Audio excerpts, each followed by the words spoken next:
বিসমিল্লাহির রহমানির রহিম। সুপ্রিয় শিক্ষার্থী, আশা রাখি তোমরা ভালোই আছো।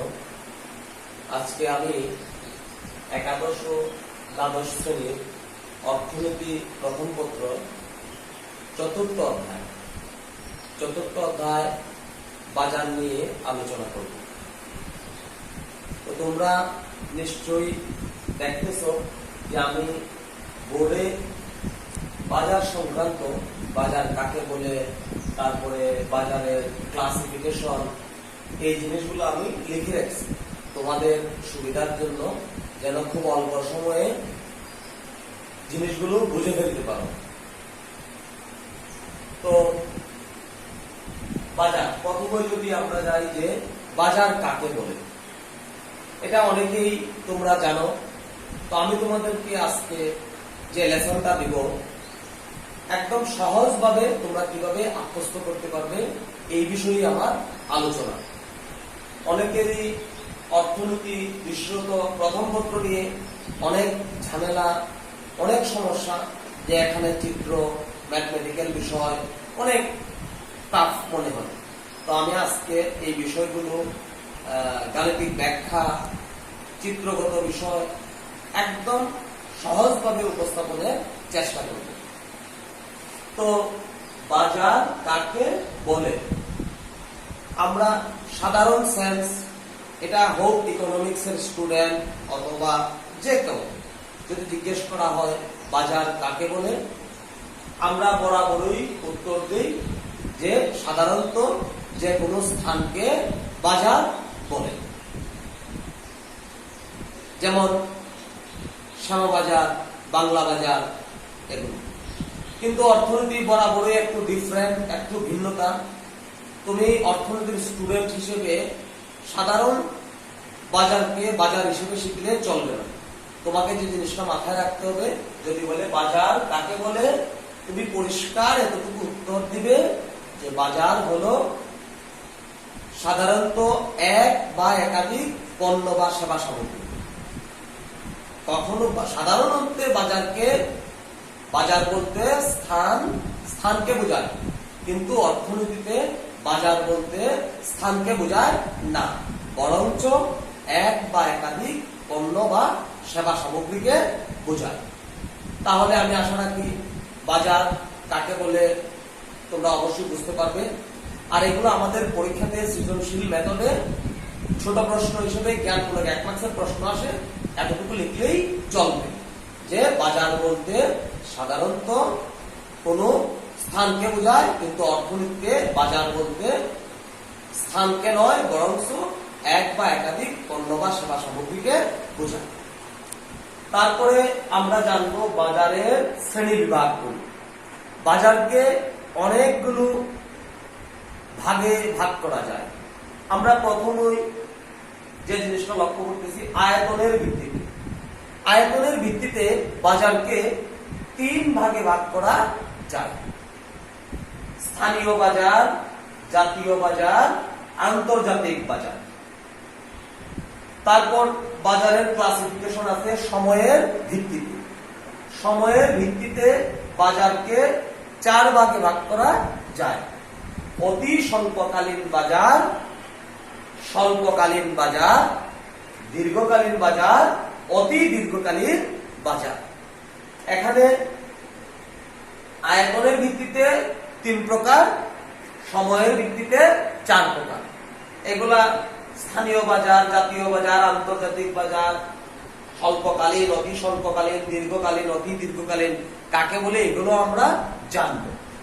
তারপর সবচেয়ে ইম্পর্টেন্ট যে বিষয়, প্রতিযোগিতার ভিত্তিতে। প্রতিযোগিতার ভিত্তিতে প্রধানত বাজারকে 2টি ভাগে ভাগ করা হয়েছে: পূর্ণ প্রতিযোগিতামূলক বাজার, অপূর্ণ প্রতিযোগিতামূলক বাজার। তারপর পূর্ণ প্রতিযোগিতামূলক বাজারের আর কোনো ভাগ নেই, কিন্তু অপূর্ণ প্রতিযোগিতামূলক বাজারকে আরো 7 ভাগে ভাগ করা যায়। আমি আবারও বলে নিচ্ছি, প্রতিযোগিতার ভিত্তিতে বাজারকে 2 ভাগে ভাগ করা যায়: পূর্ণ প্রতিযোগিতামূলক বাজার অপূর্ণ প্রতিযোগিতামূলক বাজার। পূর্ণ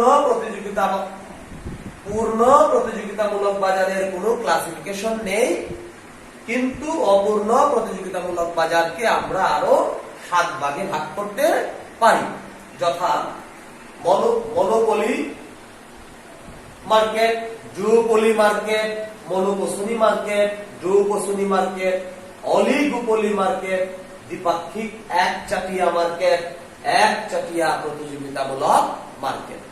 তো আমরা কি জানলাম? মনোপলি বাজার, ডুওপলি বাজার, মনোপসনি বাজার, ডুওপসনি বাজার, অলিগোপলি বাজার, দ্বিপাক্ষিক একচাটিয়া বাজার, একচাটিয়া প্রতিযোগিতামূলক বাজার। এখন আমাদেরকে যে বিষয়টা জানতে হবে যে আয়তনের ভিত্তিতে, সময়ের ভিত্তিতে, প্রতিযোগিতার ভিত্তিতে বাজারগুলো আমরা জেনেছি, এগুলোর সংজ্ঞা শিখব।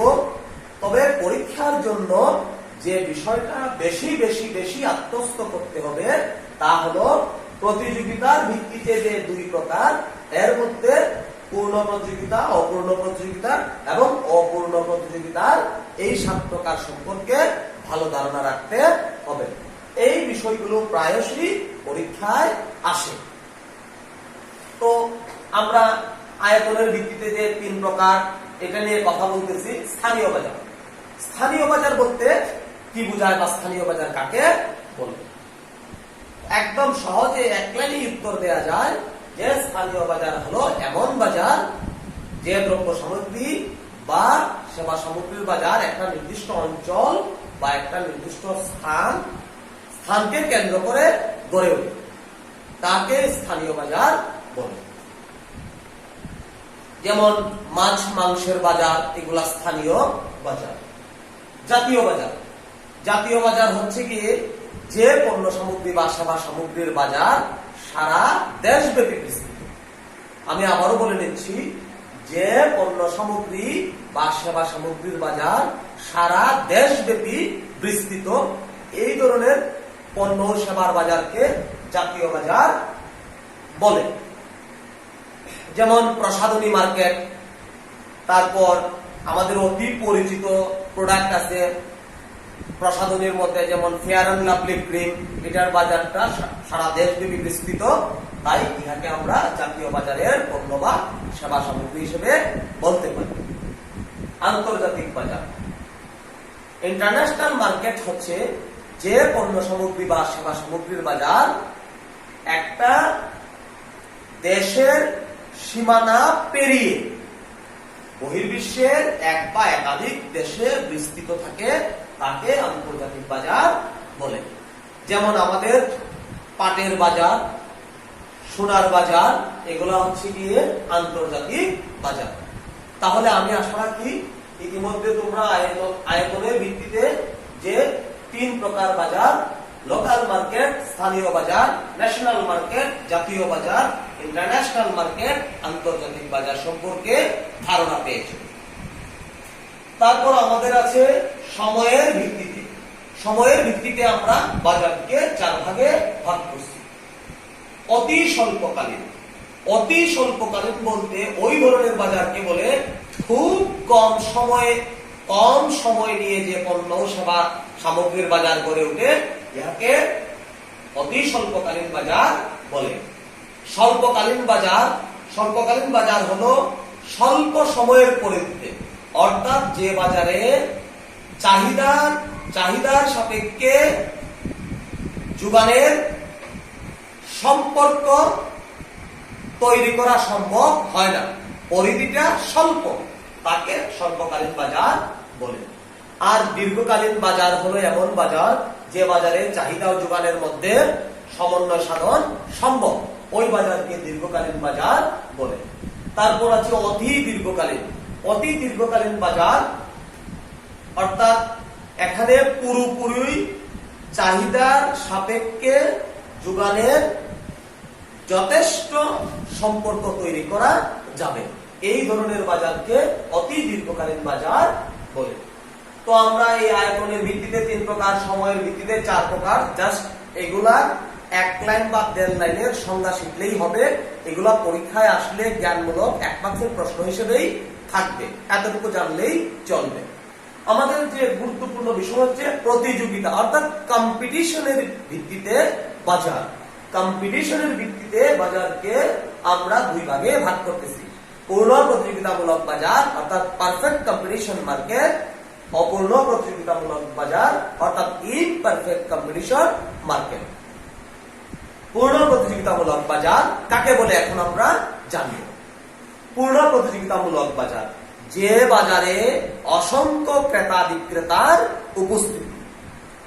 আমি আবারও বলছি, আমার সংজ্ঞাটুকু ভালোভাবে খেয়াল করলে আমরা যদি পূর্ণ প্রতিযোগিতামূলক বাজারের সংজ্ঞাটা শিখতে পারি, এখান থেকে যদি পূর্ণ প্রতিযোগিতামূলক বাজারের বৈশিষ্ট্য চলে আসে, তাহলে এই সংজ্ঞা থেকে আমরা বৈশিষ্ট্যগুলো লিখতে পারবো। তাই ভালোভাবে খেয়াল করে আমার সংজ্ঞাটা শুনতে হবে, তারপর নিজেরা আত্মস্থ করতে হবে। পূর্ণ প্রতিযোগিতামূলক বাজার পারফেক্ট কম্পিটিশন মার্কেট যে বাজারে অসংখ্য ক্রেতা বিক্রেতার উপস্থিতি, সমজাতীয় পণ্য বিদ্যমান, ক্রেতা বিক্রেতা উভয়ই বাজার সম্পর্কে পরিপূর্ণ জ্ঞান, সহজে প্রবেশ সহজে প্রস্থান, এই ধরনের বাজারকে পূর্ণ প্রতিযোগিতামূলক বাজার বলে।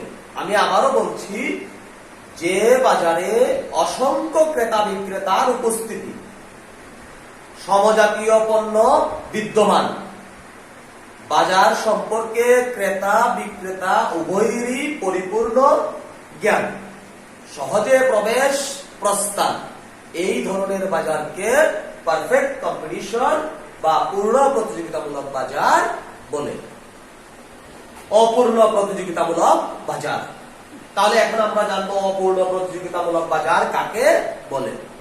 সহজ কথায় আমরা জবাব দিতে পারি, পূর্ণ প্রতিযোগিতামূলক বাজারের ঠিক বিপরীত বাজারকেই অপূর্ণ প্রতিযোগিতামূলক বাজার বলে।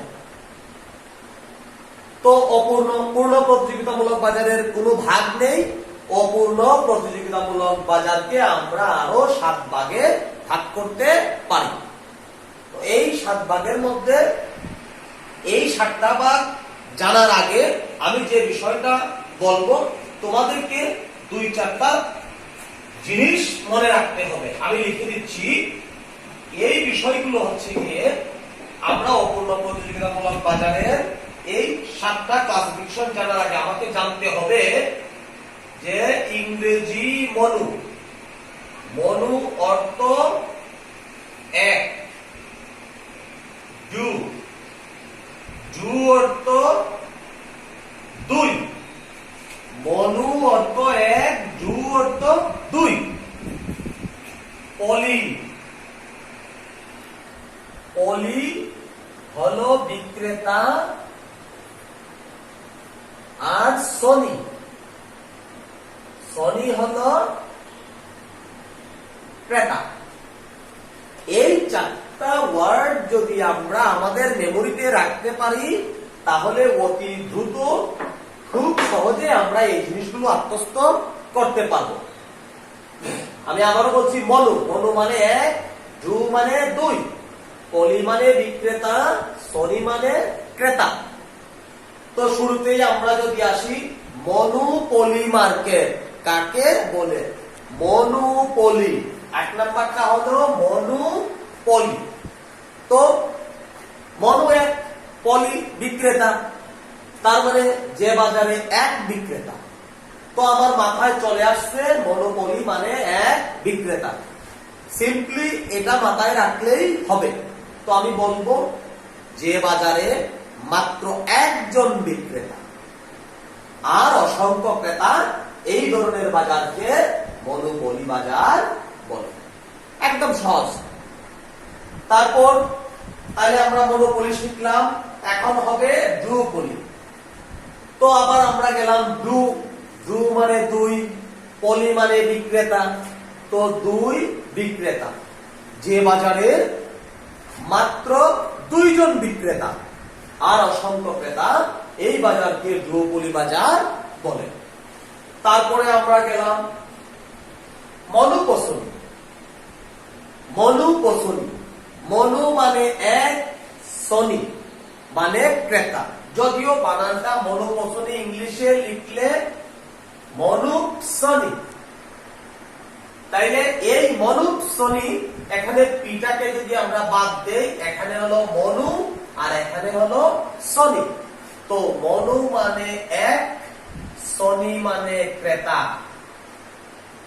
তো যে বাজারে এক ক্রেতা আর অসংখ্য বিক্রেতা, এই বাজারকে মনুপসনি মার্কেট বলে। তারপর দ্রুপসনি, জু মানে দুই, সনি মানে ক্রেতা।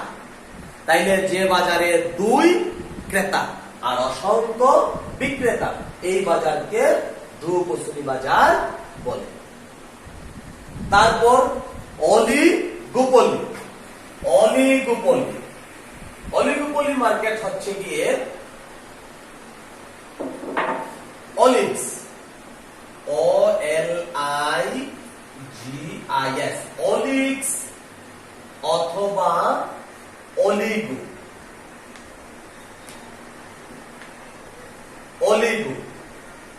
অলিগো শব্দের অর্থ হলো মুষ্টিময়, মুষ্টিময় বা সামান্য। আর অলিগোপলি, অলিগ আর পলিস। তাইলে অলিগোপলি হলো গিয়ে যে বাজারে মুষ্টিময় বিক্রেতা আর অসংখ্য ক্রেতা, এই বাজারকে অলিগোপলি বাজার বলে। আমি আবার বলছি, যে বাজারে মুষ্টিময় বিক্রেতা এবং অসংখ্য ক্রেতা বিদ্যমান, এই বাজারকে অলিগোপলি বাজার বলে। দ্বিপাক্ষিক এক চাটিয়া, আমরা মোটামুটি এই পাঁচটা জিনিস আমাদের এই চারটা ওয়ার্ড দ্বারা শিখতে পারছি। আর বাকি দুইটা বিষয় আমি একটু বুঝিয়ে দিচ্ছি এখানে। দ্বিপাক্ষিক, দ্বি মানে দুই, পাক্ষিক মানে হলো পক্ষ, অর্থাৎ বাজারে দুইটি পক্ষ থাকবে। তো দুইটি পক্ষ হলো, এক পক্ষ হলো ক্রেতা আর আরেক পক্ষ হলো বিক্রেতা। অর্থাৎ যে বাজারে মাত্র একজন ক্রেতা আর একজন বিক্রেতা, এই ধরনের বাজারকে দ্বিপাক্ষিক একচাটিয়া বাজার বলে। আর একচাটিয়া প্রতিযোগিতামূলক বাজার হলো এমন ধরনের বাজার যে বাজারে ফার্মগুলো পৃথক কিন্তু সমজাতীয় পণ্য উৎপাদন এবং ক্রয় বিক্রয়ের কাজে নিয়োজিত। একচাটিয়া প্রতিযোগিতামূলক বাজার কাকে বলে আমি আবার বলছি, যে বাজারে ফার্মগুলো পৃথক কিন্তু সমজাতীয় পণ্য উৎপাদন করে এবং এগুলো বিক্রয়ের কাজে নিয়োজিত, এই ধরনের বাজারকে একচাটিয়া প্রতিযোগিতামূলক বাজার বলে। তাহলে আমরা বাজার কাকে বলে, বাজারের শ্রেণী বিভাগ, বাজারকে প্রধানত তিন ভাগে ভাগ করতে: সময়ের ভিত্তিতে, আয়তনের ভিত্তিতে, সময়ের ভিত্তিতে, প্রতিযোগিতার ভিত্তিতে। আয়তনের ভিত্তিতে 3 প্রকার, সময়ের ভিত্তিতে 4 প্রকার, প্রতিযোগিতার ভিত্তিতে প্রথমত 2 প্রকার। তারপর পূর্ণ প্রতিযোগিতার কোনো প্রকারভেদ নেই। অপূর্ণ প্রতিযোগিতামূলক বাজারকে 7 ভাগে ভাগ করা হয়েছে। তাহলে প্রতিটা বাজারের সংজ্ঞা এবং বাজার সম্পর্কে আমরা মোটামুটি জ্ঞান লাভ করেছি। আশা রাখি এই বিষয়গুলো মাথায় রাখলে, আত্মস্থ করতে পারলে পরীক্ষায় ভালো ফলাফল সম্ভব। তারপর আমরা যে বিষয়টাতে গুরুত্ব দিতে যাচ্ছি, যে